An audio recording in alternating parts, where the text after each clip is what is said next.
आपण 2 प्रकारचे अंक शिकलो की नाही? देवनागरी अंक म्हणजे कोणते अंक? मराठी. आणि आंतरराष्ट्रीय अंक म्हणजे इंग्रजी. ठीक आहे. तर आज आपण हे रोमन संख्या चिन्ह शिकणार आहोत.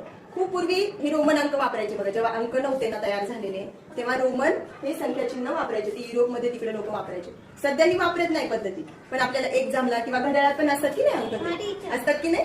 तर आज आपण त्यांचा अर्थ बघूया. आता बघा हा काय आहे? बघा हे चिन्ह कशाचे माहिती तुम्हाला? कशासारखं दिसतंय हे? एक दिसते का? एक वन सारखं किंवा एका बोटासारखं, म्हणजे त्याला एकच म्हणतात. काय म्हणतात? पूर्वी काय करायचे? बोटाने मोजायचे. काय करायचे? बोटाने मोजायचे. एक बोट म्हणजे 1, 2 म्हणजे 2, 3 म्हणजे 3. ठीक आहे.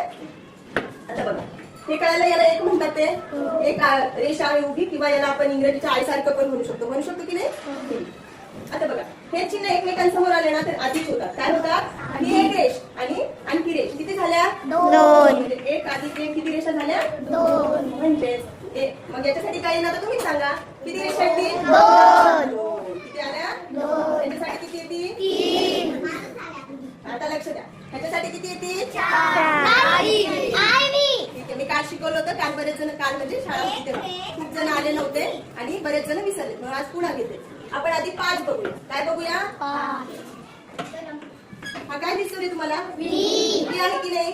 किंवा बघा आपल्या हाताचा पंजा जर असा केला तर हे आणि हे दिसतो की नाही? असं व्ही सारखा आकार, म्हणजे त्याच्यावरूनच त्यांनी व्ही घेतलेलं आहे. काय घेतलेलं आहे? म्हणजे हा असा आकार. किती बोट आहेत हे? 5. म्हणजे याचा अर्थ काय आहे? हे 5 लक्षात राहील. व्ही सारखा दिसतो त्याला काय म्हणायचं? 5. आता बघा जसं आपण बघितलं एका पुढे एक रेष लिहिली की अधिक होतं, पण जर आपण ती रेष डावीकडे लिहिली, आता मी इथं हे किती झाले? 5. त्याची किंमत काय आहे? पण हे काय माहिती तुम्हाला? त्याची किंमत किती आहे? 1 आहे. संख्येच्या डावीकडे लिहिलं ते तर कळते ना, इकडची बाजू उजवी असते, इकडची काय असते? डावीकडे लिहिलं की त्या संख्येतून ते वजा होतं. म्हणजे 5 वजा 1 किती झाले रे? 5 वजा 1 किती झाले? 4. म्हणजे हे तर इथपर्यंत सोपं होतं, पण हे थोडं लक्षात ठेवायचं. व्ही जर आपल्याला हे 5 जर व्ही सारखं आहे, हे 5 झालं तर 4 सोपं आहे की नाही? याला कसं 5 वजा 1 म्हणजेच काय? 4. फक्त आपल्याला हे थोडं लक्षात ठेवायचं. पण एक जर लक्षात आलं की ह्या 5 मधून 1 वजा होतं म्हणजेच काय? 4.